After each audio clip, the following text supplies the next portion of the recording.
Hello. हाँ बेगम। No no sorry बेगम तो मैंने वैसे ही बोल दिया। तुम्हें पता है कुछ चीज़ें बोलनी पड़ती है। हाय Honey, how are you.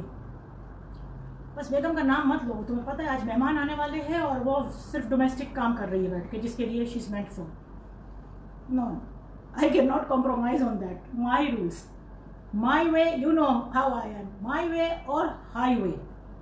Anyways, मिलते हैं फिर एक छोटी सी ब्रेक के बाद।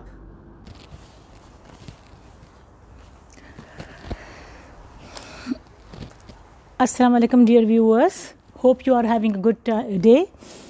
हमारा आज का टॉपिक नार्सिसिज्म का है, जो बहुत ज़्यादा फैशन में भी आज ये वर्ड कि फ़रा कहता है मेरा हस्बैंड नार्सिसिस्ट है, धमाका कहता है कि मेरी औरत नार्सिसिस्ट है, I should leave them.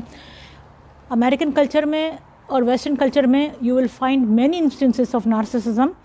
Narcissism means extremity और extreme degree of self indulgence to the extent कि आप जो दूसरे लोग आपके साथ रह रहे हैं उनकी तमाम नीड्स को इग्नोर करना शुरू कर दें।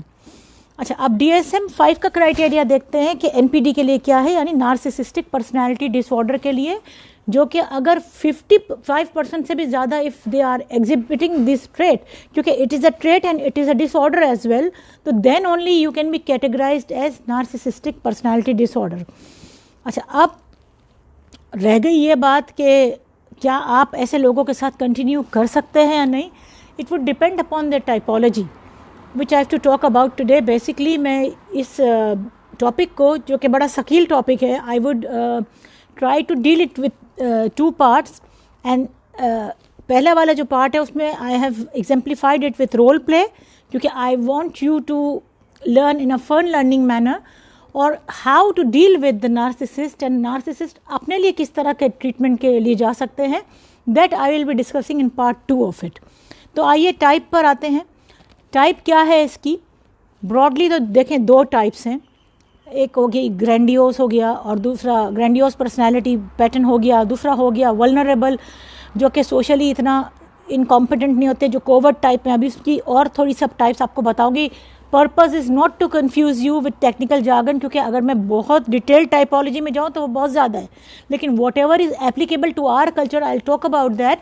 अच्छा, उसमें यह है कि ये दो के अलावा फिर NPD है, जिसका फिर जो नार्सिसिस्टिक पर्सनालिटी डिसऑर्डर है, जो कि एक क्लिनिकल डिसऑर्डर है।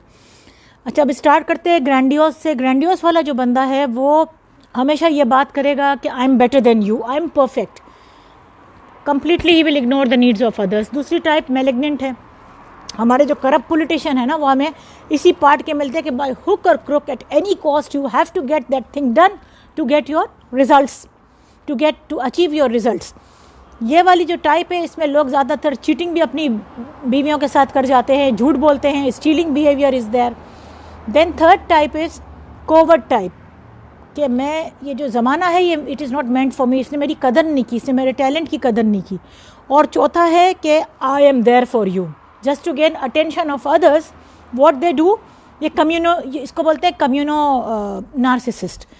ये आपको जो वो बद अमल किस्म के जो आलिम होते हैं ना, जिनके अमल उनके इल्म से मैच नहीं करते, और वो सिर्फ माशरे में बैठे हुए लोगों से अटेंशन सीकिंग गेन करने के लिए, they can fall into this category. Then there are other people as well कि जो खुदा के लिए, के खैर के लिए या बंदों के खैर के लिए काम नहीं कर रहे हैं, सिर्फ और सिर्फ अपने। देखें, जो नार्सिसिस्ट होता है ना, वो personality wise he has a charisma, is very charismatic, लेकिन उसके ईगो को फीड करने के लिए he is very being, he is manipulative and he is user type of a person, he uses people. तो ये टाइप है। सवाल ये है कि आप इनमें से किन के साथ रह सकते हैं। देखिए, जवाब मेरा ये होगा, एहसास होता है जो रिश्तों को बांधता है, और जो जहाँ एहसास ना हो वो एक किस्म की टॉक्सिसिटी होती है। मैं नहीं चाहूँगी कि कोई भी टॉक्सिक लोगों के साथ रहे और किसी किस्म का अब्यूज़ किसी को बर्दाश्त करना पड़े, लेकिन बाज़ औक़ात इंसान की मजबूरियाँ होती है, फाइनेंशियल इंडिपेंडेंस नहीं होती है, एज बढ़ जाती है। उसके अलावा ये होता है कि आपने ये देखना है कि क्योंकि नार्सिसिज्म अगर बहुत आगे लेवल तक जाए, because they can not take criticism, they are very image conscious, they are too much into their impression management and all that, अपने आप को अच्छा बनाकर रखना चाहते होते हैं, और दायरा इंसान के गिर्द तंग करते चले जाते हैं। बाउंड्रीज़ को पुश बैक करते हैं। अपॉलॉजी वगैरह जो है वो इनके पास एम्पैथी नहीं होती है बेसिकली, तो अपॉलॉजी कहाँ से आएगी? आपने अपनी सिचुएशन देखनी है, लेकिन अगर बात फिज़िकल अब्यूज़ तक जाती है और आपको हार्म पहुंचने का डर है, उसमें भी मैं ये नहीं कहूँगी कि पहले दूसरे थप्पड़ में आप उठकर थप्पड़ फिल्म की तरह चल दें और जाकर डिवोर्स का मुतालबा कर दें।